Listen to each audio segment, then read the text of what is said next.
Saudações, leitores e seguidores do Instituto Liberal. Eu sou o Lucas Berlanza e este é mais um IL Flash, aquele momento da semana em que a gente elenca os 7 artigos que mais impactaram, que mais fizeram sucesso no nosso site oficial e nas nossas redes sociais. E hoje o nosso primeiro artigo do IL Flash é de autoria do professor Alex Pipkin. Mais uma vez ele traz à tona um conceito do economista Schumpeter, que volta e meia aparece aqui no trabalho do próprio professor Pipkin, no site do Instituto Liberal, que é o conceito de destruição criativa. É o artigo Destruição Criativa, a força por trás do progresso. Só que dessa vez a referência direta não é a Schumpeter, a referência é a obra de Daron Acemoglu e James Robinson, Por que as Nações Fracassam. E com base nesse livro, que o professor Pipkin analisa e resenha no seu artigo, o autor pensa sobre a relação entre avanço tecnológico e economia. E ele vai dizer que os verdadeiros árbitros, os verdadeiros juízes, quem deve ter o poder decisório com relação às tecnologias e às inovações, ao quanto elas são úteis, o quanto elas são efetivas, o quanto elas são interessantes, são os consumidores, que justamente escolhem empresas, produtos, serviços e experiências que melhor resolvem as suas necessidades funcionais, emocionais e sociais. Se uma tecnologia determinada não agrega valor de fato para os consumidores, ela não durará, não terá vida longa. Então, a soberania do consumidor, que os economistas da escola austríaca, como Ludwig von Mises, e em nome deles o próprio fundador do nosso Instituto Liberal, nosso saudoso, querido Donald Stuart Jr., defendem como um dos pilares do pensamento econômico liberal, é o que está sendo aqui sustentado pelo professor Alex Pipkin. Essa soberania do consumidor na decisão da vida útil dos produtos. Da questão tecnológica para outra questão muito premente nos dias de hoje, que é a questão da educação. Nós temos um artigo do Roberto Rachevsky. Escola sem Estado não é um projeto, é um desejo. É uma opinião, mais uma vez, do nosso autor objetivista, ele que é o principal representante do objetivismo entre os articulistas do Instituto Liberal, e que ele vem defender novamente, como já fez há não muito tempo, a educação sem Estado, sem nenhum envolvimento do Estado. Inclusive, Roberto Rachevsky é crítico do projeto Escola Sem Partido, preferindo falar na escola sem Estado. E ele vai dizer: escola sem Estado não é um projeto, é um desejo que deve ser acalentado na mente de todos os que têm autoestima elevada e que não querem entregar seu destino aos que não pensam. Essa é a visão do Rachevsky, criticando aí os riscos de doutrinação, os riscos de limitação, os riscos limitantes do processo educacional derivados do controle estatal do ensino. Outro tema fundamental é o tema do sistema representativo, e é sobre ele que trata o artigo da página Liberalismo Brazuca, a desastrosa lei de paridade de gênero na Constituinte chilena. O sistema representativo vem sendo deformado por diversas proposições legislativas que visam a estabelecer cotas de representação de determinados grupos, com base na famigerada pauta identitária que as nossas esquerdas contemporâneas têm tão ardorosamente abraçado no parlamento, tanto na Câmara quanto no Senado, num sistema bicameral como o brasileiro. Então é a isso que ataca este artigo, que eu mesmo, pessoalmente, já ataquei várias vezes em textos de minha lavra, este artigo da página Liberalismo Brazuca, que faz referência ao caso chileno. O Chile, como sabem provavelmente os nossos leitores, está realizando a feitura de uma nova Constituição. Eles pretendem superar a Constituição atual, que era uma Constituição gestada no regime de Pinochet, na ditadura militar, mas que tem uma série de características positivas do ponto de vista liberal, e os chilenos querem dar as costas a isso. O populismo parece predominar nas pregações relativas a essa Constituinte.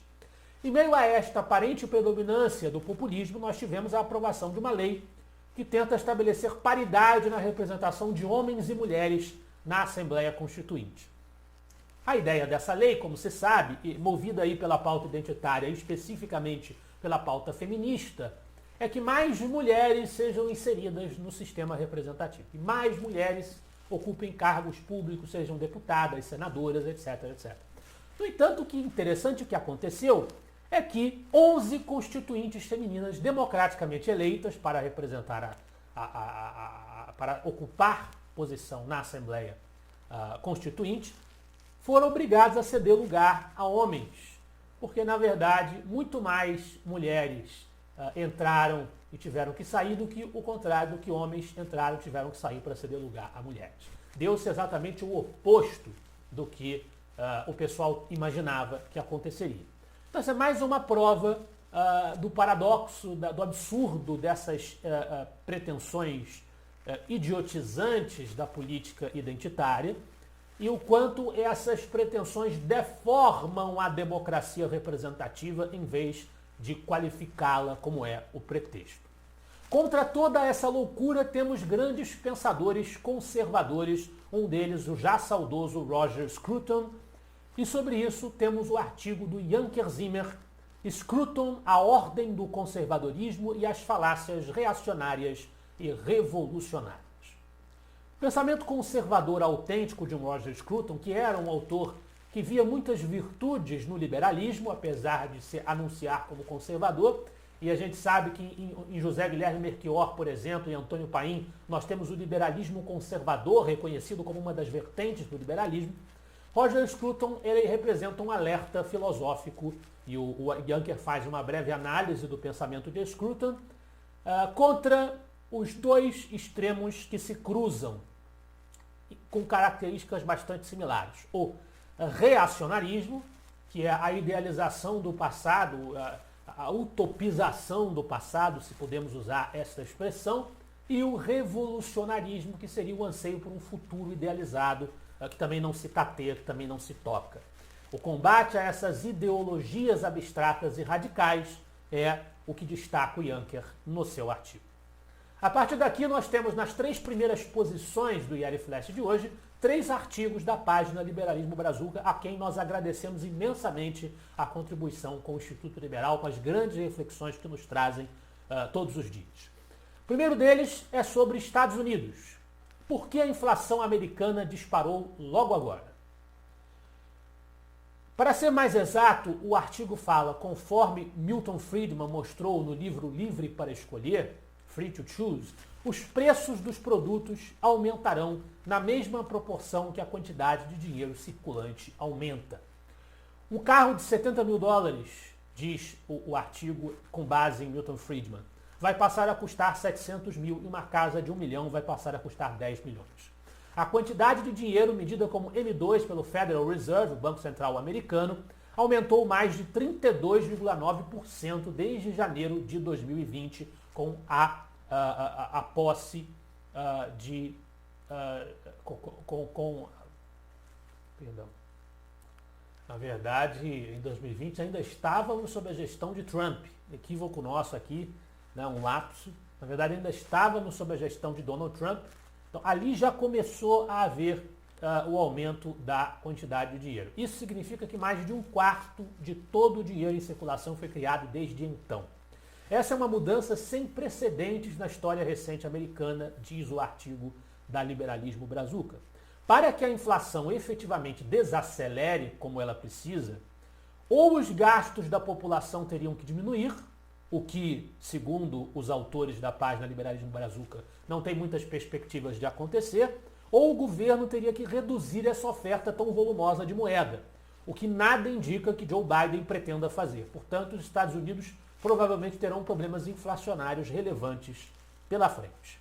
De volta ao Brasil e à educação, que já foi abordada logo antes, nós temos um texto também da Liberalismo Brazuca, os obstáculos para o ensino superior no país.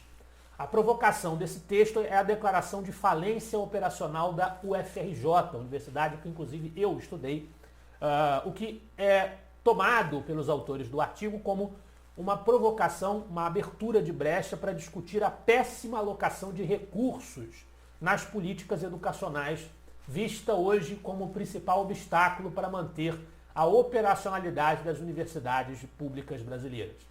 Aliado a isso, a mentalidade anticapitalista que barra a aprovação de doações privadas e parcerias com iniciativa privada para o patrocínio de projetos, o que representa a manutenção desta mentalidade e o seu fortalecimento representa um grande retrocesso na área do ensino superior.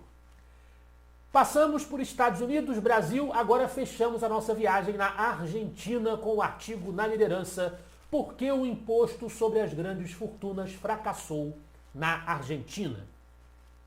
O imposto sobre grandes fortunas novamente não dá resultado e isto não poderia ser diferente porque era uma política que fracassa em qualquer lugar do mundo. Assim apontam os autores. A ideia que já está em processo de abandono por todo o planeta devido à péssima capacidade de arrecadação e pelo mero caráter confiscatório que ela exibe, apareceu como uma panaceia progressista para os argentinos para sanear as contas públicas e já colecionou aí o seu primeiro fracasso entre os nossos irmãos. O país arrecadou 74%, atenção para este número que não é nada insignificante, 74% abaixo do que esperava arrecadar. E isso não poderia ser mais previsível. A razão para o fracasso do imposto é nítida. Ninguém vai manter os seus ativos econômicos em nações que ameaçam a sua integridade. O país arrecadou apenas 2,4 bilhões de dólares, o que é suficiente só para cobrir as despesas de um único mês na Argentina, retirando de apenas 10 mil famílias a verba. É muito pouco.